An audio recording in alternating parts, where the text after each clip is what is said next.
قلب سول امرأة عادية، زوجة وأم، لكن وراء ابتسامتها قصة قاتمة.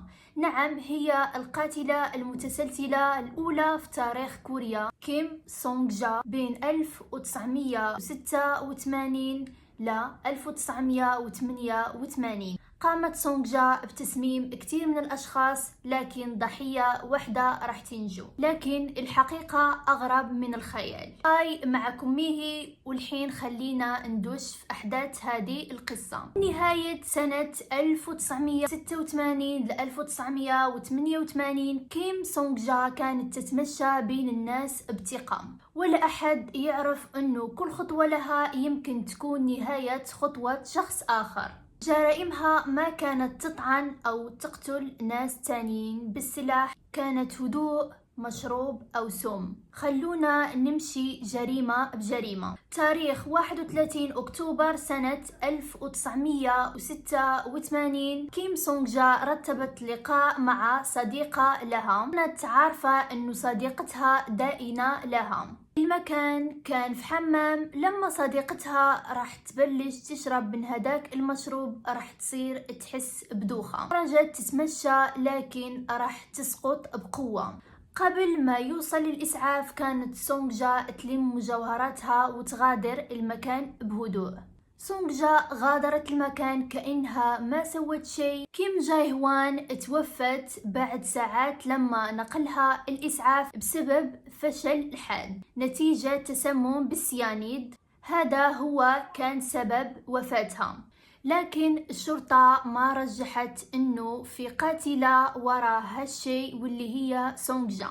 لكن سونغ جا ما راح تتوقف هون وراح تروح في عمليتها الثانية. في تاريخ 4 أبريل سنة 1987 الضحية كانت طالبها بمبلغ مالي، لهيك سونغ جا راح تقترح انه يروحون في باص وهناك راح تعطيها هذا المبلغ المالي. في الباص قدمت لها مشروب. بعد دقائق الضحية بدأت تتعرق وأيضا انهارت من الكرسي. الركاب كانوا يعتقدون إنها تمر بسكتة قلبية، وكذلك قبل ما يقدر انه الاسعاف يوصل لهناك كانت سونغ جا تبحث في حقيبتها عن الاموال والمجوهرات، وكانت تاخذ كل اللي في حقيبتها. الضحيه الثالثه او الناجيه. اللقاء كان في 10 اكتوبر سنه 1988. اللقاء كان في مقهى. الضحية كانت جاية على أساس إنها تاخد من سونغ جا 1.2 مليون وون. سونغ جا قدمت لها مشروب، والضحية أيضا راح تشرب من هذا المشروب لكن فقط شوي.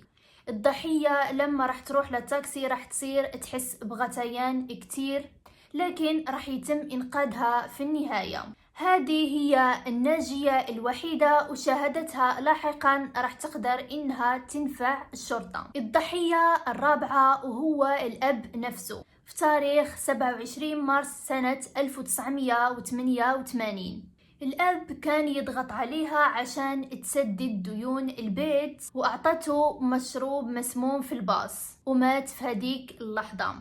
سونغ جا بطبيعة الحال حضرت الجنازة بوجه حزين، كأنه ما كانت هي المتسببة في قتله. أختها أيضا ما رح تسلم منها، وهي رح تكون الضحية الخامسة في سلسلة جرائمها الشنيعة. هذه الجريمة رح تحصل في 29 أبريل سنة 1988. طلبت أختها منها مبلغ 10 مليون وون، لكن بدل ما تدفع لأختها قررت إنها تنهي حياتها. في موقف قرب الباص في حديقة كبرى أعطتها مشروب بارد مليء بالسم، وكان بكمية قاتلة من السيانيد. الأخت انهارت على رصيف، وسونغ جا كانت مشغولة إنها تبحث عن مجوهرات ومال في حقيبة أختها. الضحية السادسة والأخيرة هي ابنة عمتها. تاريخ 8 أغسطس سنة 1988 اقترضت منها مبلغ ضخم اللي يساوي 484 مليون وون. أثناء شربهم للقهوة في مقهى صغير راح تدس السم في مشروبها. بعد أقل من 10 دقائق الضحية راح تبلش تتشنج، مما راح يؤدي لوفاتها. وهذه كانت آخر ضحية لسونغجا، لأنه الشرطة راح تبلش تتوصل لكثير من المعلومات بخصوصها. سنة 1988 هون راح تنكشف سونغجا وعملياتها، ألقي القبض عليها من طرف الشرطة. وهذا كله بعد ما أجروا تشريحات لجثة الأربعة الأولى، ووجدوا حمض معين في جميع الضحايا. وأيضا الأدلة كلها كانت ضدها، لأنه بعد ما راح يبحثون في منزلها راح يلقون مجوهرات كثيرة، أيضا أموال مسروقة من الضحايا.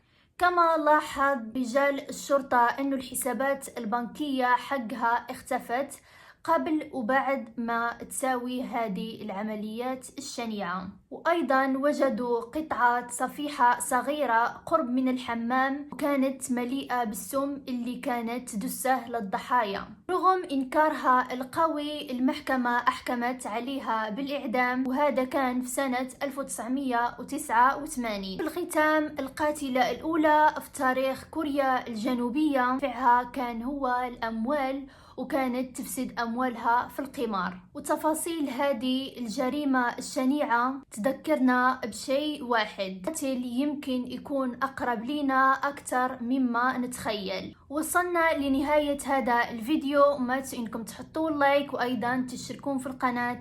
أشوفكم في الفيديو القادم، إلى اللقاء.